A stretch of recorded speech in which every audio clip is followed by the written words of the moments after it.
ẹlẹ́sẹ̀ mútẹ́lẹ̀ o. ẹsẹ̀ wé. ipa títù náà mẹ́rọ jẹ́rárẹ̀ o. ẹsẹ̀ wé. ipa títù náà mẹ́torí lọ́jà ìjàre. ẹsẹ̀ wé. ipa títù ló balẹ̀ mẹ́rin. ẹsẹ̀ wé.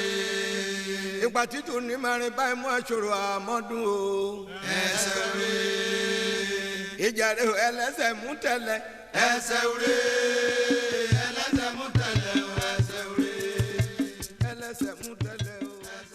Ilupeju Ekiti in Ekiti North area of Ekiti State is an ancient town in the southwestern Nigeria. It falls within Ekiti-speaking area of Yoruba land. The town is bounded in the east by Itakpa Ekiti, to the west by Oye Ekiti, and to the south Ire Ekiti. Ilupeju Ekiti was formed as two prominent ancient towns, Egosi and Esheta, came together as one. The unification memorandum was approved and officially gazetted in 1974. Since then, the inhabitants cohabit peacefully. Their main occupation is farming and petty trade. No doubt, some of the farmers rely on subsistence farming, while some do the farming in a large scale so as to earn a living to make ends meet and perhaps train their children in order to eradicate poverty and illiteracy. Most of the children trained has one way or the other moved to the big cities for greener pastures, leaving only the aged one or the elderly ones, most of whom wallow in abject poverty. No social security, no water, no good health care.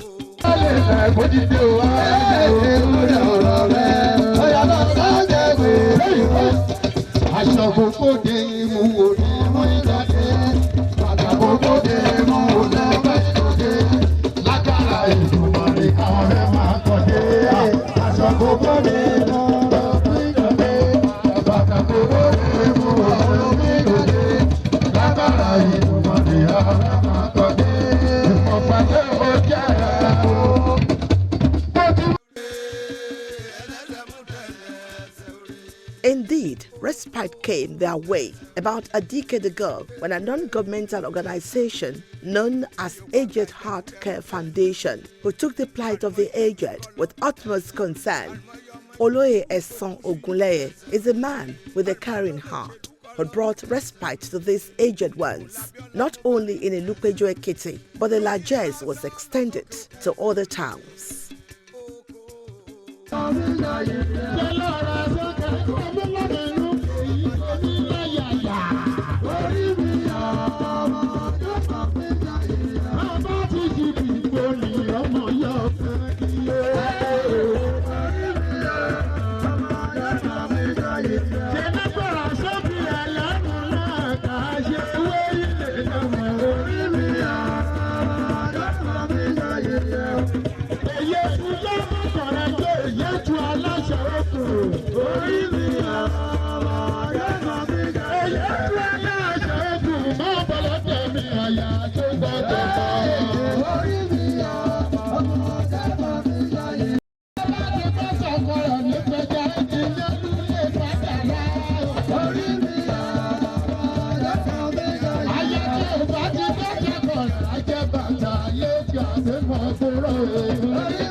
I was born and bred in this town, so I knew from my birth the transformation of different generations from my tutelage to today.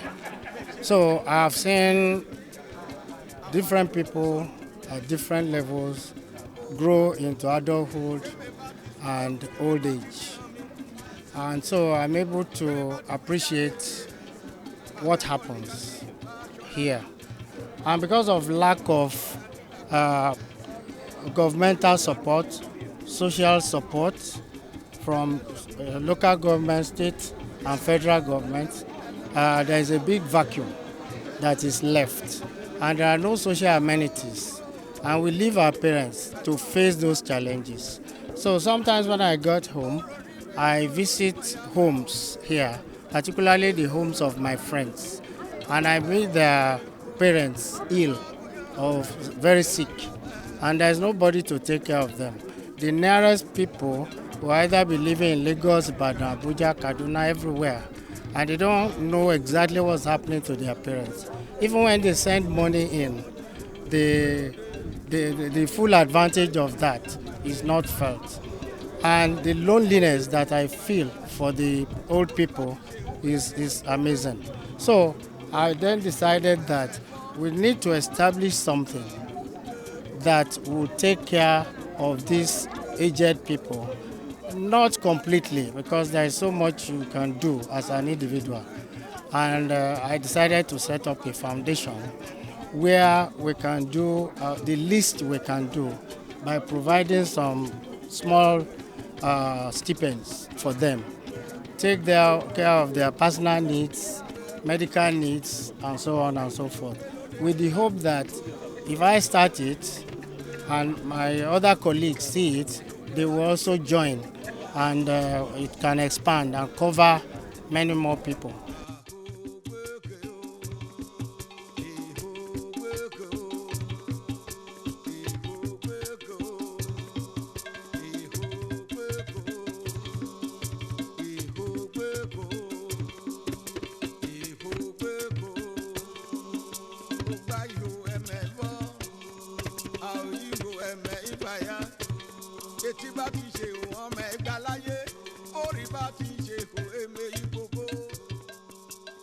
So from year 1 to year 5, we were seeing progress, and we seem to be making people happy.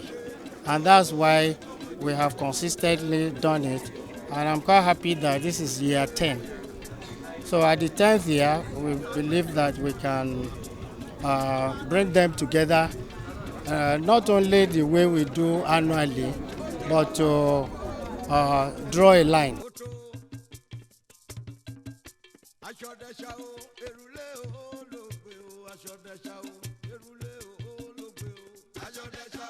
In 2008, Oloye Esan Ogunleye started with 39 older persons, but later increased to 50 due to the fact that this largesse was extended to other towns like Itakpa, Osi, and Ilupeju Ekiti.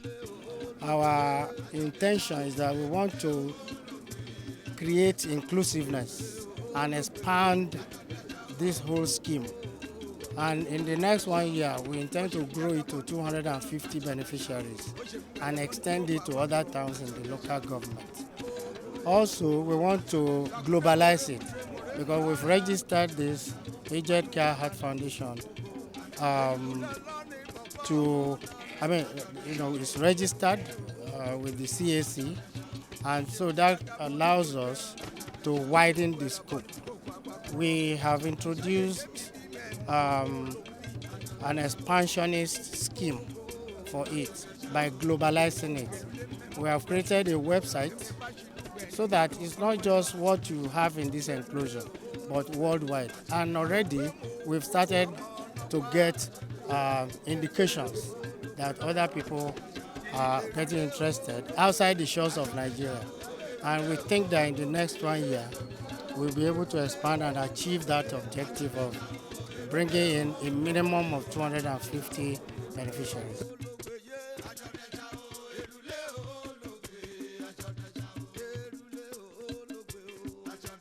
Apart from the monthly stipend and care for their welfare and their health, they gather annually under the auspices of Aged Heart Care Foundation to celebrate Christmas and also thank God for another year that rolled by.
To date, a total of 7.6 million cash had been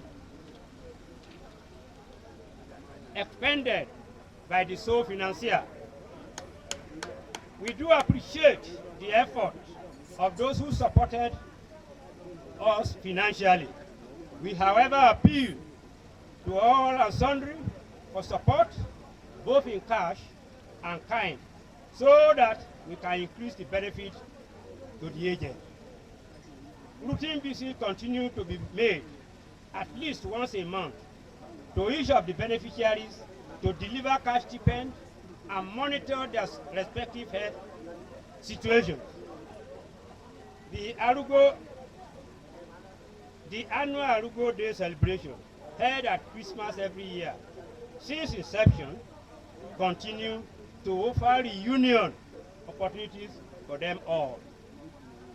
Today, the medical team is on ground to conduct tests after useful medical advice and give medical advice as usual.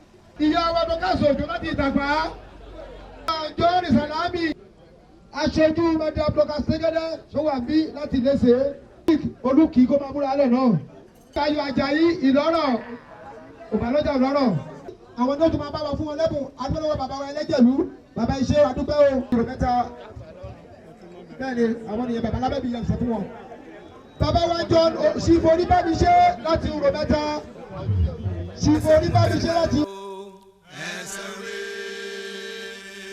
Ẹlẹ́sẹ̀ mú tẹ́lẹ̀ o. Ẹsẹ̀ wé. Ipa títù náà mẹ́rọ jẹ́rárìá o. Ẹsẹ̀ wé. Ipa títù náà mẹ́torí lọ́jà ìjàre. Ẹsẹ̀ wé. Ipa títù ló balẹ̀ mẹ́rin. Ẹsẹ̀ wé. Ipa títù ní marin báyìí mú aṣòro àmọ́dún o. Ẹsẹ̀ wé. Ìjàre ẹlẹ́sẹ̀ mú tẹ́lẹ̀. Ẹsẹ̀ wé. Ẹlẹ́sẹ̀ mú tẹ́lẹ̀ o. Ẹsẹ̀ wé. Ẹlẹ́sẹ̀ mú tẹ́lẹ̀ o. Ẹsẹ̀ wé. Ẹlẹ́sẹ̀ mú tẹ́lẹ̀ o. Ẹsẹ̀ wé. Mànúwé mànú gungun. Ẹsẹ̀ wé. Èyí kúlọ̀ lọ́nà ìfọ̀bánà ní. Ẹsẹ̀ wé. Èyí peléke. Ẹsẹ̀ wé. Èyí peléke. Ẹsẹ̀ wé. Kété olóṣèlú ra ko. Ẹsẹ̀ wé. Mọ̀bẹ̀ jákèjádò. Ẹsẹ̀ wé. Mọ̀bẹ̀ jákèkájò. Ẹsẹ̀ wé. Ìyẹjọ́ àti gà fún democracy. Ẹsẹ̀ wé. Oko. Ẹsẹ̀ wé. Àjàjàrí democracy. Ẹsẹ̀ wé. Oko. Ẹsẹ̀ wé. Àti ló lọ́dún mẹ́ta lójú. We sought to know how this laudable gesture was received by the residents of Ilupeju Ekiti.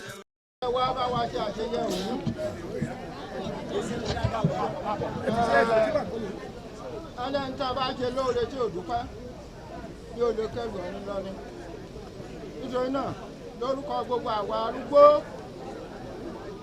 tá ń ṣe àjọyọ̀ lónìí, tá ń ṣe yẹ lónìí, mo kí ọmọ wa Esan Ogunleye tó jẹ́ agbátẹrù iṣẹ́ yìí láti bí ọdún mẹ́wàá wípé ó kú iṣẹ́ o. Bó ti ń tọ́jú àwọn arúgbó, Ọlọ́run á máa bùkún o. Kò ní í ṣàṣàgbé, ó máa ń lọ sílùú ọba, ọkàn rẹ̀ ò ní jábọ́. Ìyàwó ẹ̀ tó ń bá kẹ́yẹ náà, Olúwa bá wa dá sí o. Wọ́n á jọ jèrè ara wọn o. Ogunleye ṣọdún Arugbo lónìí òun náà àdàgbàlagbà etí ọmọ rẹ̀ láṣà ẹ̀yẹ á lọ ire á bọ̀ ire mọ́tò orí ajá àmù aṣọ oríire á làlùbáríkà kété kọ́dá lé la dáa fún tọmọtọ yà rẹ̀ àbáratálẹ̀ o àṣẹ́kù o àṣà ẹ̀yẹ o ukọ́ bá lù mẹ́sẹ̀ lọ́rọ̀ rẹ̀ láyé ọlọ́run àforíjì aṣọ oríire á làlùbáríkà. Ṣe ètò dáadáa ní àjèrè ọmọ rẹ̀ àríjẹ àrímọ àríná àrílò kẹtẹríkẹ ìṣúṣàlẹ bẹẹ ń àṣúṣàṣe ń àrùbí àkóbá ń àrùbí àdàbá ibẹ gbẹdí ti náwó ń ànájú lébẹ. Ṣífù Ẹ̀san Ogunleye tó gbé ètò yìí kalẹ̀ ó ṣe bọkàn ẹ ṣe ń fẹ́ mo rò pé Ọlọ́run alààyè gan ló fi iṣẹ́ yẹn rán Ọlọ́run Elédùmarè ọṣẹ rẹ̀ yà dòṣẹ́ mọ́ lọ ọtí ga àtúbọ̀ máa ga sí ni irú ọ̀nà bí ẹ̀tẹ̀ rẹ̀ là á rí Ilupeju torí ẹ̀ ṣe adánìkan jọpọ́n nǹkan Ọlọ́run ṣe fún ọbùn àwọn ọmọ aráyé jẹ nǹkan Ọlọ́run ṣe fún ọ́n pé fún àwọn ọmọ aráyé nínú rẹ̀ lọ́lá Elédùmarè ìbàjẹ́ ayé yà kàn kétì àwọn ọmọ Ilupeju kan ń gbòkègbodò lórí Ilupeju ipe kí ìlọsíwájú kẹyọ bá Ilupeju àwọn gbòkúrọ̀ yá bá a lójijì àwọn máa ní sí ni èmi náà ń gbá ládùúrà kọ́ Ọlọ́run Olódùmarè kéjé mi náà lọ́mọ sí yan kọ́ ọmọ mi náà pẹ̀lú ra kà á ṣe Ilupeju lóore kà á ṣe án lógo. Esan is a superb song. It's a very good song. And it's very helpful to everybody in everywhere, not in Ilupeju alone. It's everywhere. What is performing in Ilupeju here is 100% superb. Performing very well because some people who are very sick, who has no food, who has no money, Esan used to help everybody. Inú mi dùn sí ẹran ọkùnrin Ilupeju obìnrin Ilupeju lọ́wọ́. Inú mi dùn sí gan-an. Ó ràn wá Arugbo lọ́wọ́. Inú mi dùn sí àgbélékè lọ́lọ́run tún lèrò ọkàn mi o. Àgbélékè lọ́lọ́run tún múrú bẹ́ẹ̀ ṣe fún.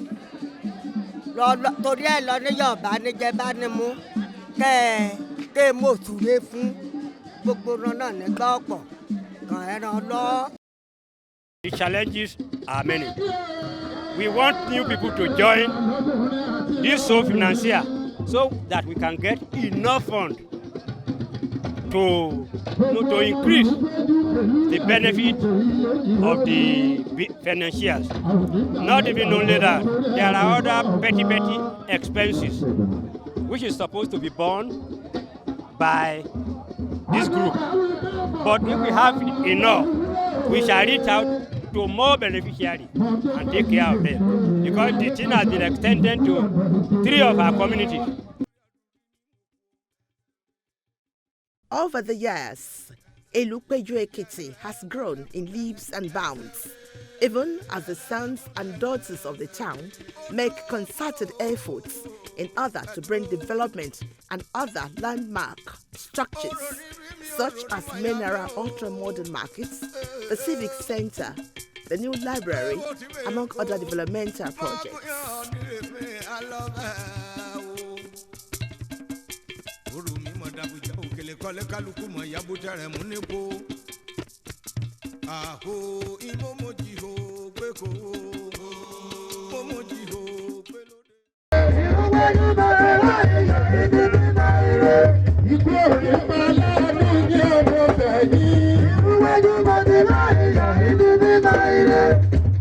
Ẹ̀sẹ̀ Ogunleye bẹ́ẹ̀ bí fọ́fọ́dà.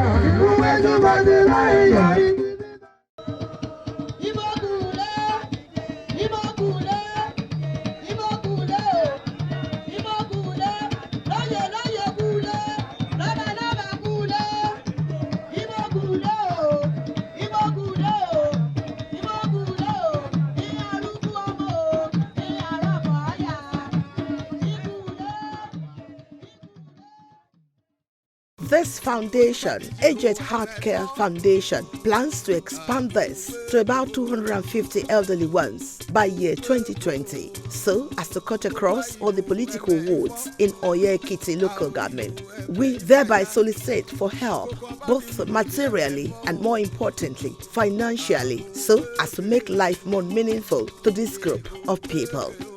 Nothing, absolutely nothing, is too small to put smiles on the faces of those people who could no longer work or earn a living.